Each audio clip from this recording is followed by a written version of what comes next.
नमस्कार दोस्तों, कैसे हैं आप। आई होप कि आप अच्छे होंगे। दोस्त हम लोग क्या पढ़ रहे थे बाबू, हम लोग जो है ना हिंदी व्याकरण को पढ़ रहे हैं। क्या पढ़ रहे हैं? हिंदी व्याकरण को पढ़ रहे हैं। और हिंदी व्याकरण में हम लोग वर्ण को जो है ना बढ़िया से पढ़ लिए हैं, वर्णमाला को पढ़ लिए हैं ना।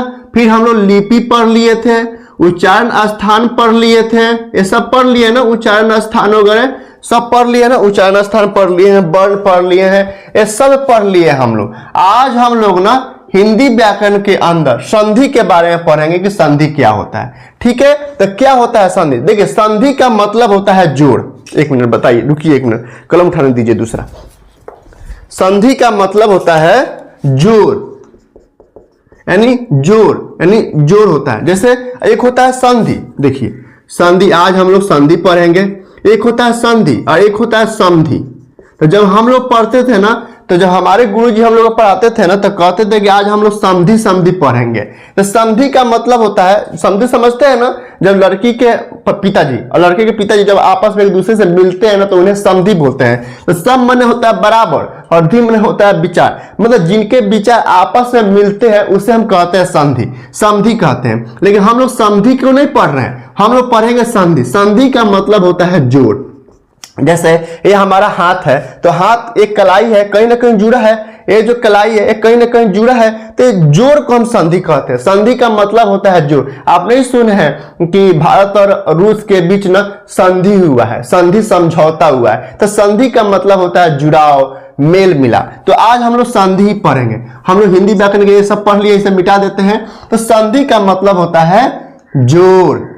तो किसका जोड़ भैया? देखिए, यदि आप वर्ण नहीं पढ़े ना बाबू, वर्ण किसे कहते हैं आपको पता है ना।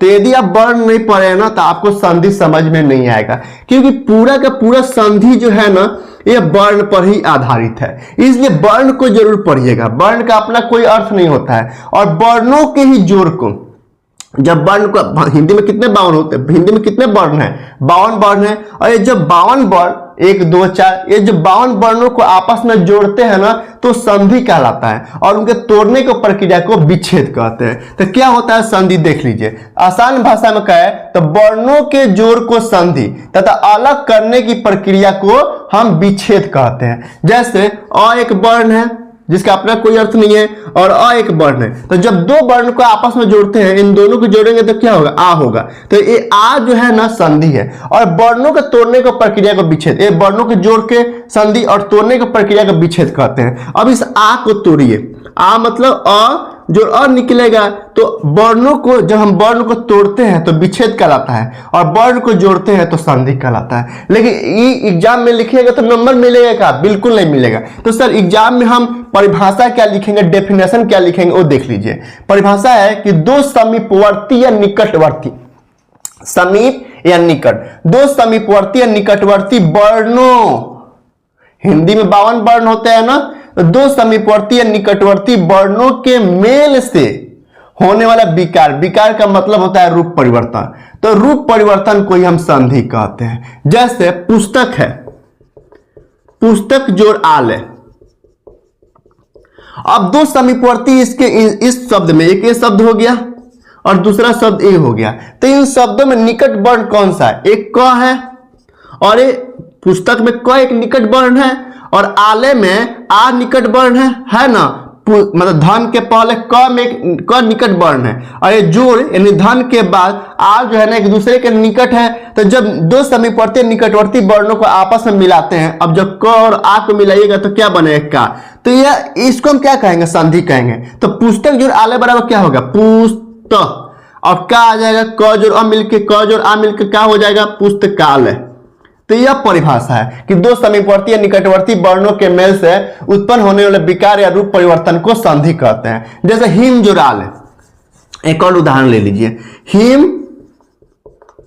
जोड़ कर लीजिए, धन कर लीजिए, जोड़ आल है। अब दो निकटवर्ती कौन है? प्लस के पहले निकट कौन है, प्लस के बाद निकट कौन है? तो म है प्लस के पहले, और प्लस के बाद कौन सा निकट है? आ है। तो दोनों मिलकर क्या बन जाएगा? मां बन जाएगा, क्योंकि प्रत्येक व्यंजन वर्ण में स्वर्ण वर्ण होता है। क्योंकि और क जो आ मिलाइएगा ना, तो क्या हो जाएगा? का हो जाएगा। मात्रा पढ़े है ना, मात्रा नहीं पढ़े हैं तो एक मात्रा का हो गया। यानी आ हट गया और आ का आकार हो जाता है, आकार जो है ना आ हो जाता है, का हो गया। मात्रा पढ़े है ना, तो मात्रा स्वर का ही होता है और प्रत्येक व्यंजन वर्ण में स्वर वर्ण होता ही है। तो हिम जोड़ आल क्या बन जाए, ही माल है, ही ये आ जाएगा माँ अल्लाह हिमालय।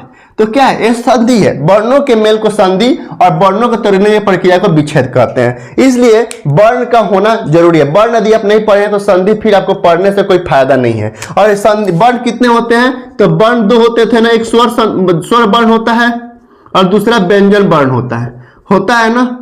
और वर्ण के ही आधार पर संधि होता है। तो संधि के भी तीन भेद, स्वर संधि, व्यंजन संधि और विसर्ग संधि। तो ये ना कि स्वर वर्ण, कितने बच्चे हम पूछते हैं कि स्वर वर्ण होते हैं कि स्वर संधि होते हैं, सर स्वर वर्ण होता है, स्वर संधि नहीं होता है। बच्चे आप देखो, आप कंफ्यूज हो जाते हैं, हम लोग इसी में कंफ्यूज हो जाते हैं कि सर स्वर वर्ण होता है कि स्वर संधि होता है। दोनों होता है, क्योंकि वर्ण संधि जो होता है ना वर्ण पर ही आधारित होता है। तो स्वर, अगर स्वर वर्ण है तो स्वर संधि भी होगा, व्यंजन संधि है तो व्यंजन वर्ण है तो व्यंजन संधि भी होगा। एक संधि बढ़ जाता है, तीसरा नाम हो जाता है विसर्ग संधि। आप किसी भी नोट लिखे हैं कि किसी व्यंजन वर्ण में स्वर वर्ण जरूर होता है। जैसे की लिखना है तो की मतलब क्या है, क हलंत जोड़ दीर्घ ई, तो प्रत्येक व्यंजन वर्ण में स्वर वर्ण जरूर होता है। ठीक है। दूसरा, ये जो प्लस है ना, ये प्लस का सिंबल है, इसे प्लस भी बोल सकते हैं, धन भी बोल सकते हैं, जोड़ भी बोल सकते हैं, कुछ भी बोल सकते हैं, चलेगा। देखिए जैसे पुस्तक जोड़ आलय, पुस्तक धन आलय या पुस्तक प्लस आलय, कुछ भी कह सकते हैं। अब तीसरा, नो वर्ण नो संधि, अगर वर्ण नहीं है तो संधि भी नहीं होगा, क्योंकि वर्ण के आधार पर ही संधि होता है। ठीक है। अब संधि के कितने भेद होते हैं, तो अगर देखिए, अगर कोई पूछे संधि के कितने भेद होते हैं तो आसान ऐसे नॉर्मली पूछे कि कोई संधि के कितने भेद होते हैं, तीन भेद होते हैं, स्वर संधि, व्यंजन संधि और विसर्ग संधि। और कहे कि वर्ण के आधार पर संधि के कितने भेद होते हैं, वर्ण के आधार पर संधि के कितने भेद होते हैं, तो तीन ही भेद होते हैं, स्वर संधि, व्यंजन संधि और विसर्ग संधि। लेकिन अगर कहे कि अर्थ के आधार पर बताइए, अर्थ के आधार पर संधि के कितने भेद होते हैं, तो तीन ही होते हैं, स्वर संधि, व्यंजन संधि, विसर्ग संधि। यानी अगर कोई पूछे कि संधि किसे कहते हैं तो डेफिनेशन ये लिखे हैं, इसको बता दीजिएगा। अगर कोई पूछे संधि के कितने भेद होते हैं, देखिए वर्ण के आधार पर ही संधि होता है, तो संधि के तीन भेद होते हैं, चाहे वो अर्थ के आधार पर पूछे, अर्थ के आधार पर पूछे, वर्ण के आधार पर पूछे या नॉर्मली पूछ दे, संधि के बस तीन भेद बताइएगा, स्वर संधि, व्यंजन संधि और विसर्ग संधि। अब स्वर संधि किसे कहते हैं वो देख लेते हैं। तो स्वर संधि किसे कहते हैं कि दो निकटवर्ती, अब स्वर संधि किसे कहते हैं वो डेफिनेशन देख लेते हैं। क्या होता है स्वर संधि की परिभाषा, तो स्वर संधि देख लेते हैं कि स्वर संधि किसे कहते हैं। स्वर संधि, स्वर संधि स्वर वर्ण के मेल से बना होगा, स्वर वर्ण भी होता है तो स्वर संधि स्वर वर्ण के मेल से बना होगा। तो इसका डेफिनेशन क्या लिखेंगे वो देख लेते हैं कि दो निकटवर्ती या समीपवर्ती, दो निकटवर्ती या समीपवर्ती, दो निकटवर्ती या समीपवर्ती स्वर वर्णों के मेल से, स्वर वर्णों के मेल से, दो निकटवर्ती या समीपवर्ती स्वर वर्णों के मेल से उत्पन्न होने वाले विकार या रूप परिवर्तन को, उत्पन्न होने वाले विकार या रूप परिवर्तन को, या रूप परिवर्तन को हम क्या कहते हैं, स्वर संधि कहते हैं, स्वर संधि कहते हैं।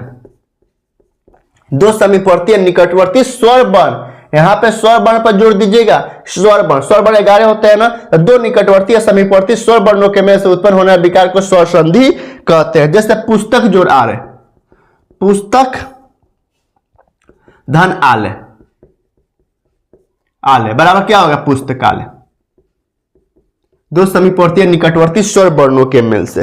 अब क में, क्योंकि प्रत्येक व्यंजन वर्ण में स्वर वर्ण होता है, तो इस क में प्लस के पहले कौन सा निकट वर्ण है, क है, और प्लस के बाद कौन सा निकट वर्ण आ है, तो प्रत्येक व्यंजन वर्ण में, यानी यहाँ पे क है और यहाँ पे आ है, तो क तो व्यंजन वर्ण है और हम सब जानते हैं कि प्रत्येक व्यंजन वर्ण में स्वर वर्ण जरूर होता है। तो क में क्या है, अ जो है, और आ क्या बन जाएगा, आ। तो दो समीपवर्ती या निकटवर्ती स्वर वर्णों के मेल से, तो क्या बन जाएगा, क जवाब का पुस्तकालय, ये स्वर वर्ण है। दो स्वर वर्णों, दो समीपवर्ती या निकटवर्ती वर्णों के मेल से उत्पन्न होने विकार को स्वर संधि कहते हैं। एक और एग्जांपल ले लीजिए, शिव जोड़ आलय, शिव जोड़ आलय। अब स्यू में स्वर वर्ण कौन सा है? अ है, क्योंकि व में अ है, क्योंकि स्यू में एक शब्द है, आले एक शब्द है, तो व में अ है ना, क्योंकि प्रत्येक व्यंजन वर्ण में स्वर वर्ण होता है, तो अ है। और आ ले लीजिए तो क्या हो जाएगा? आ हो जाएगा। उसी में स्यू जोड़ आले शिवा हो जाएगा, वा हो जाएगा, व जोड़ आ मिलकर क्या हो जाएगा? वा हो जाएगा। तो क्या बन गया? शिवालय।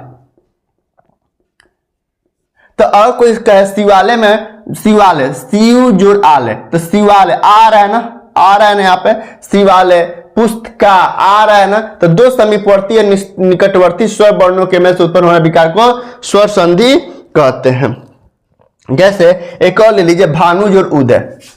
एक और एग्जांपल ले लीजिए, भानु जोड़ उदय, क्या बन जाएगा? भानुदय, भानुदय बन जाएगा। तो नू में उ है भाई, प्रत्येक व्यंजन में स्वर वर्ण होता है, तो नू में उ आ जाएगा और उदय में उ आ जाएगा। तो उ जोड़ उ मिल क्या हो जाएगा? दीर्घ उ हो जाता है। तो नू जोड़ उ मिलकर क्या हो जाएगा? दीर्घ नू हो जाएगा।